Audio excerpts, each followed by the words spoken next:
Hare Krishna, sejam muito bem-vindos ao canal Vaishnava.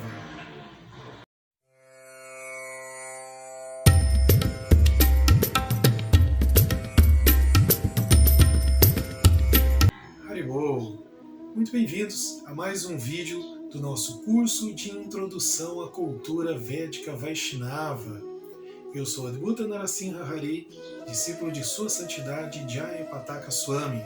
E estamos aqui no canal Vaishnava tentando levar um pouquinho da cultura védica Vaishnava, baseado aí no Varnashana Dharma, no Sanatana Dharma, na religião mais antiga do mundo, conhecida popularmente como Hare Krishna. Como eu disse, estamos aqui baseados no Sanatana Dharma, a religião eterna. Falamos aqui também do Varnashana Dharma, um assunto aí que gerou vários interesses aí para pessoas que escreveram para nós, aí baseado numa proposta da sociedade védica, do sistema social ideal, né? Tudo isso baseado na filosofia Vaishnava, védica Vaishnava, trazida aí por Srila Prabhupada. Para aqueles que estão chegando agora em nosso canal, nós temos aqui uma sequência de vídeo para proporcionar um melhor entendimento. Você pode ver aqui embaixo do nosso vídeo tem um númerozinho.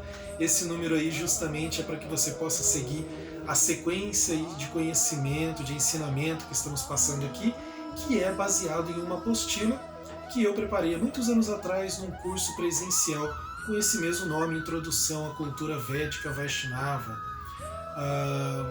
Nós somos, como eu disse, conhecidos popularmente como Hare Krishna e estamos baseados aí na instituição fundada por Srila Prabhupada, a ISKCON, Sociedade Internacional para a Consciência de Krishna. Falando em apostila, para aqueles que tiverem interesse em adquirir e comprar essa nossa apostila, entre em contato conosco pelo e-mail canal.vaishnava@gmail.com. Lá você também pode escrever para tirar qualquer dúvida, deixar pergunta. Também pode entrar em contato conosco ali pelo Instagram @canal.vaishnava. E para aqueles que estão já nos acompanhando com a nossa apostila, agradecemos muito por adquiri-la, pelo apoio, né? Estamos aí difundindo a nossa apostila e também fazendo uma campanha para chegarmos aos 1000 primeiros inscritos. Pedimos aí o apoio de todos.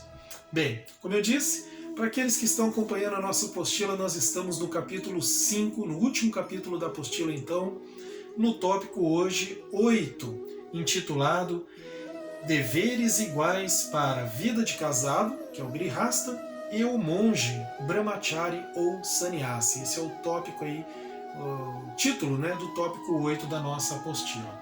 E claro, vamos falar aí sobre esse assunto aqui de uma forma um pouco mais introdutória, né, resumida. Esse é um assunto que gera bastante interesse, é muito importante e há muito que se falar sobre ele.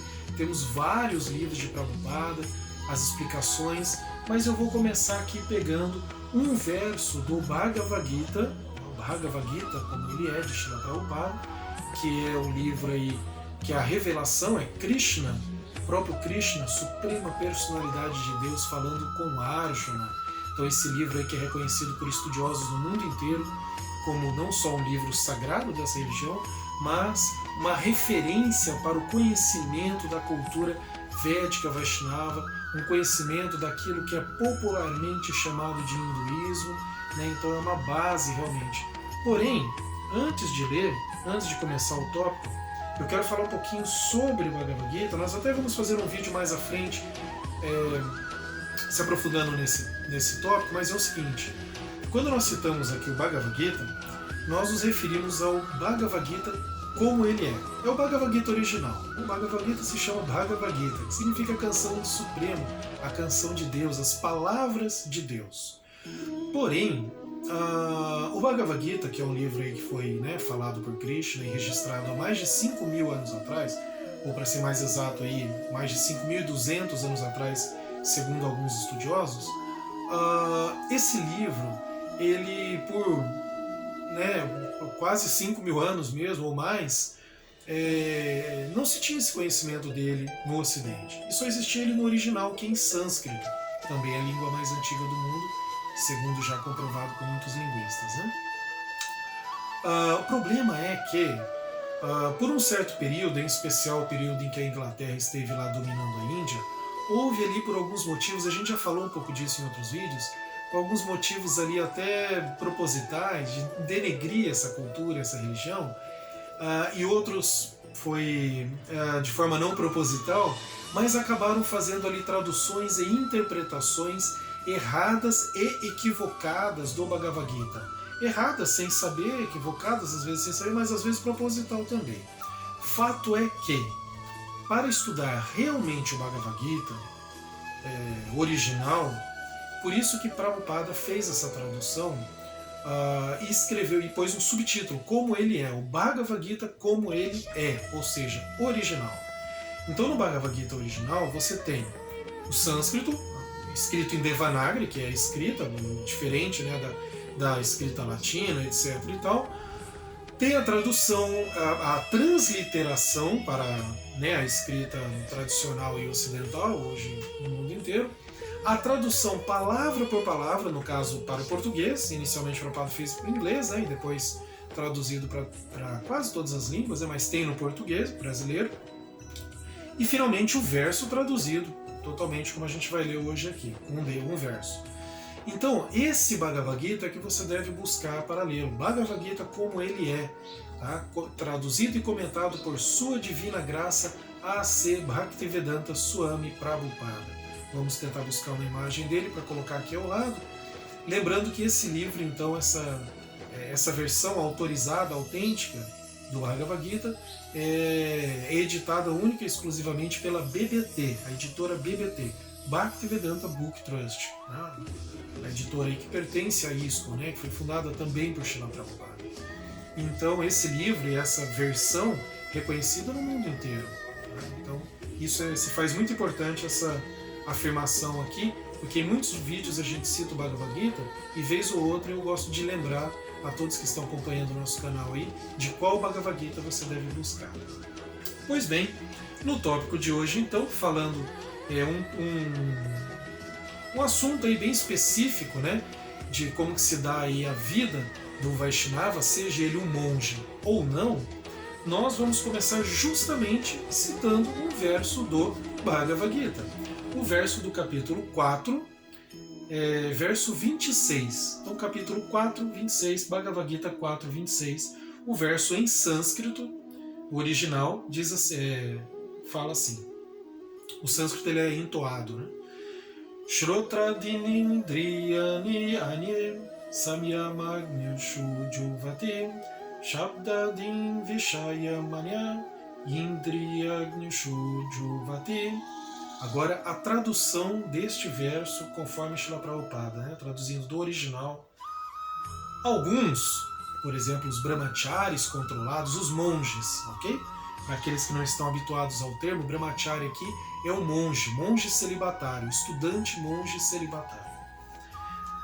Alguns desses, então, sacrificam a faculdade auditiva e os sentidos no fogo do controle mental. E outros, como por exemplo aqueles que não são monges, né, os chamados grihastas, ou chefes de família regulados, aqueles que são devotos, são Vaishnavas, mas não são monges. Vivem em família, né? O marido, a esposa, os filhos vivem em família, não são monges reclusos, né? Renunciados à sociedade, mas vivem na sociedade normalmente, né? Tem a sua família, a sua casa, seu trabalho.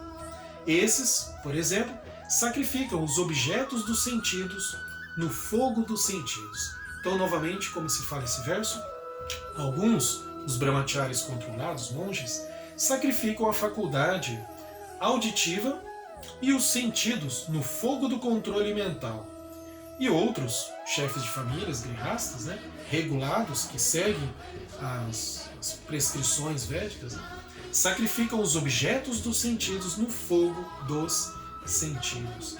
Agora vamos entender a explicação de Srila Prabhupada, porque Prabhupada, com a sua imensa misericórdia, ele, além de ter traduzido no original, colocado palavra por palavra, ele também, em cada verso, colocou embaixo uma explicação. Então, uma explicação feita por ele próprio, né, claro, sobre o que está sendo dito ali naquele verso e alguns tópicos ali relacionados ao verso. Então, eu peguei aqui uma parte deste verso, da explicação de Prabhupada, para este verso para ler para vocês. Olha o que Prabhupada fala sobre este verso. E depois eu vou explicar um pouquinho melhor o que tem a ver aí o monge, o chefe de família. Todos os membros das 4 divisões da vida humana, então é dito segundo os Vedas que a vida humana, né, a sociedade, ela se divide, ela tem 4 fases. Né? O ser humano, a pessoa, ele passaria, segundo as instruções védicas, segundo os preceitos Vaishnavas védicos, supostamente ele passaria por 4 fases da vida. Tá? A primeira chamada Brahmachari, é o monge celibatário, estudante. A segunda, o Grihasta, né, o chefe de família, o membro da família, casado. Né? Depois, Vanaprastha, então é aquela fase, digamos aí, entre aspas, aposentada. Né? Como diz Sua Santidade Purusharthaya Swami, a fase de aposentadoria. Né? Então, depois de uma certa idade, uma certa fase, os filhos grandes, a vida já feita, uma certa idade, você passa a se retirar dos seus afazeres e passa a se dedicar mais à vida espiritual. E finalmente, no caso de alguns, nem todos, né, mas chegam à 4ª fase aí, chamada Sannyasi, que é o monge celibatário que faz um voto para toda a vida. Existe um outro caminho também, né, já acrescento aqui, que o Brahmachari também ele pode não se casar e continuar sendo monge a vida toda como monge. E talvez mais à frente ele pode se tornar um sannyasi ou continua como Brahmachari a vida inteira. Em outras palavras, para não ficar complicado, basicamente entre os devotos, né, se você, por exemplo, se você que não conhece, por exemplo, não visitou, não teve a oportunidade de visitar uma comunidade, um templo da ISKCON, um centro cultural, você vai sempre observar, quando visitar, que existem basicamente dois, como podemos dizer, não sei se tipos é a palavra, mas assim, basicamente você vai ver vamos usar esse termo, 2 tipos de devotos, né? Não tipos, mas 2 classes assim de devotos. Que é os monges, né? Então, ou o devoto é um monge, né? Dedicado ali à vida espiritual, renunciado, ele usa inclusive a vestimenta dele é açafroada, meio laranja, né? E o que é casado, né? Os devotos que são casados, que são grihasta. Então, ou ele é um monge, ou ele vive na sociedade normalmente. Claro, sabemos que a maior parte dos devotos vivem fora do templo, né? Fazem parte da congregação. Né? Então são poucos que são monges. Isso aí está de acordo muito com a natureza de cada um. Né? Pois bem, mas aqueles que passam por essas 4 fases da vida, então, Prabhupada está dizendo o Brahmachari, o Grihasta, o Vanaprastha e o Sannyasi, seguindo a explicação de Prabhupada, então, destinam-se a serem perfeitos yogis ou transcendentalistas. Como a vida humana não é para o desfrute do prazer dos sentidos, como os animais, as 4 ordens de vida humana são organizadas de tal forma que todos possam aperfeiçoar sua vida espiritual. Os brahmacharis, ou seja, os estudantes que estão sob o cuidado do mestre espiritual autêntico, controlam a mente, abstendo-se do gozo dos sentidos. O brahmachari só ouve palavras referentes à consciência de Krishna. Ouvir é o princípio básico para a compreensão. E por isso o brahmachari puro ocupa-se completamente em Harer Namanu Kirtanam, que significa o cantar e o ouvir as glórias do Senhor.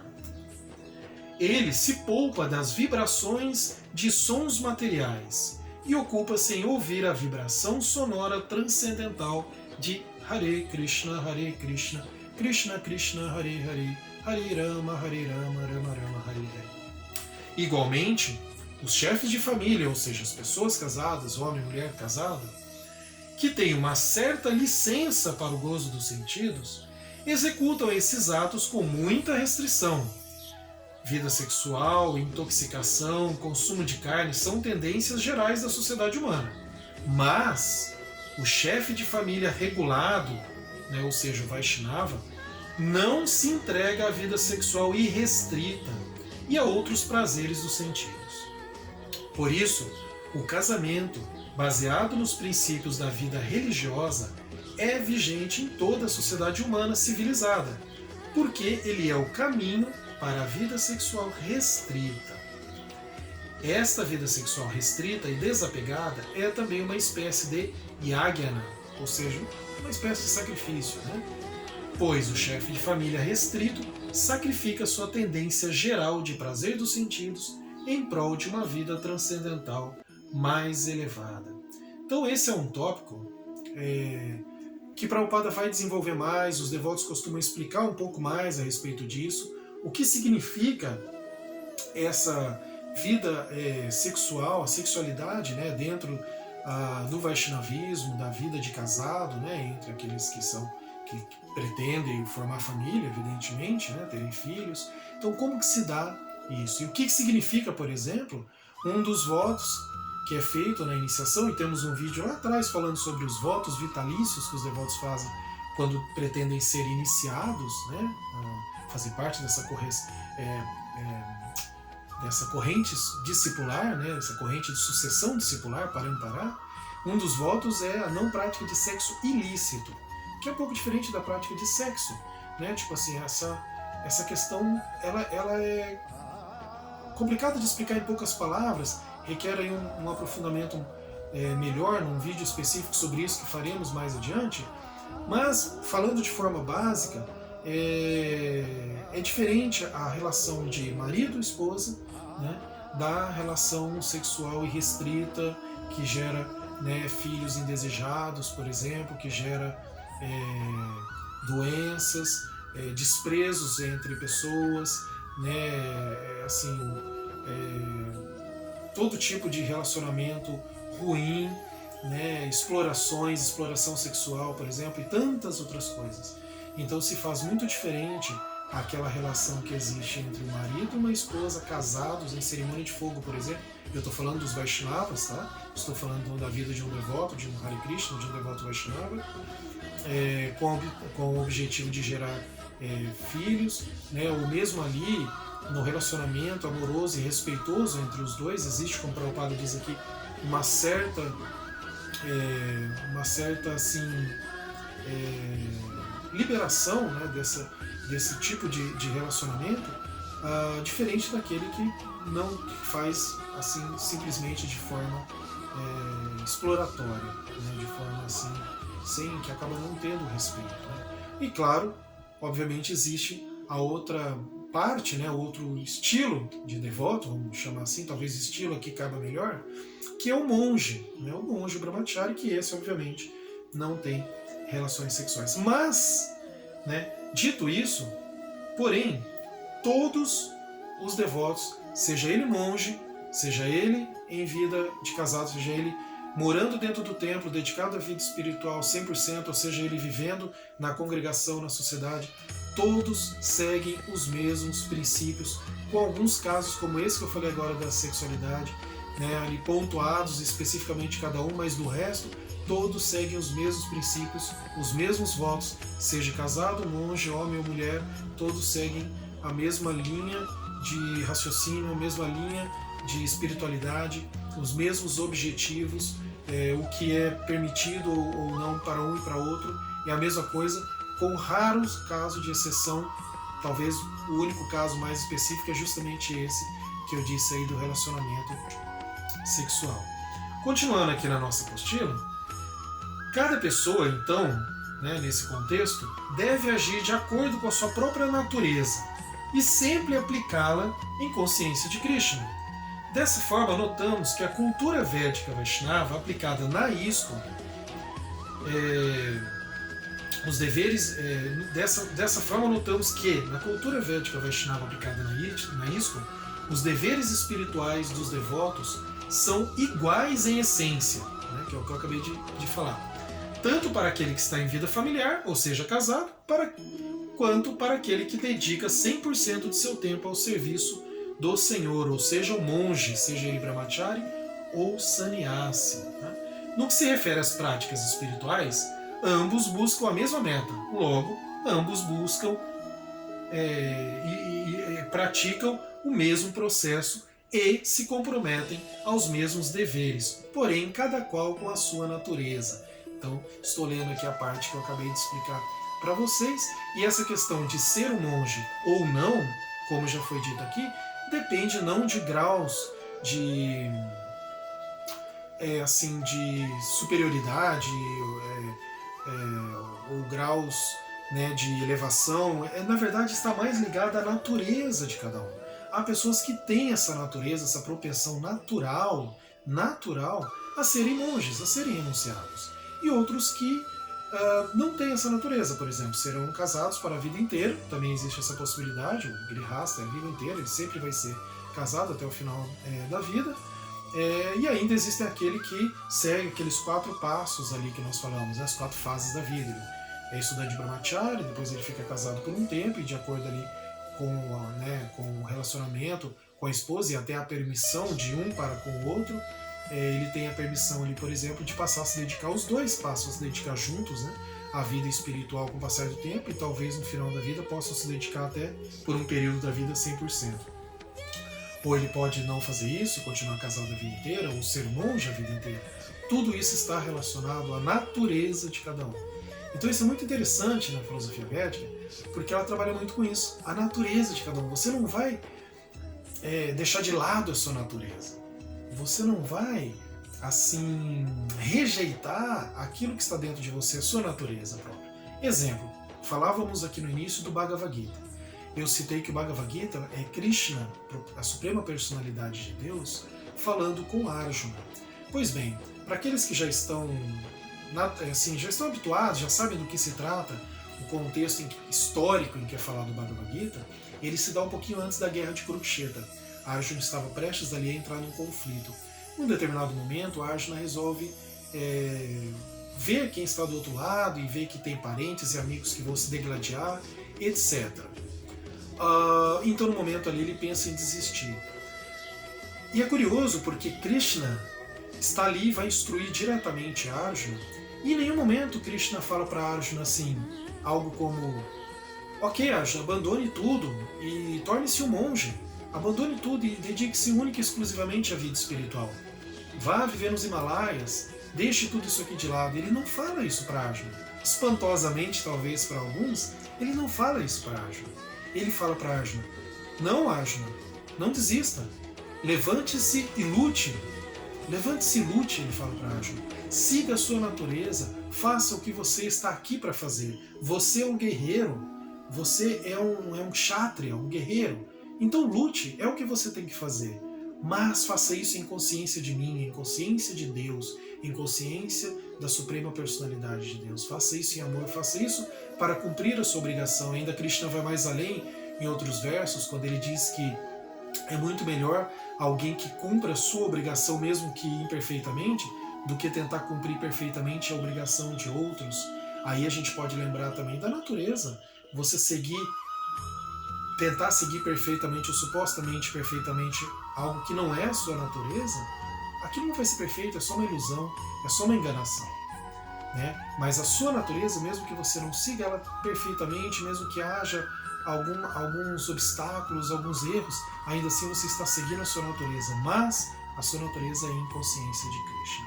Então isso é muito interessante, porque a cultura védica Vaishnava, ela trabalha muito com isso. Né? Nós temos uma natureza, nós temos uma tendência já. Aquilo só precisa ser voltado, purificado em consciência de Krishna e voltado para a lembrança de Krishna sempre. Né?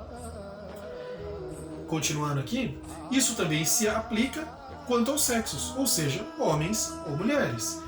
Eles têm as mesmas metas e os mesmos deveres, pois não somos esses corpos, e sim almas espirituais eternamente relacionadas em amor transcendental com Shri Krishna, como já foi afirmado aí em diversos outros vídeos que nós falamos. Então, fica aqui também, como no vídeo anterior, algumas,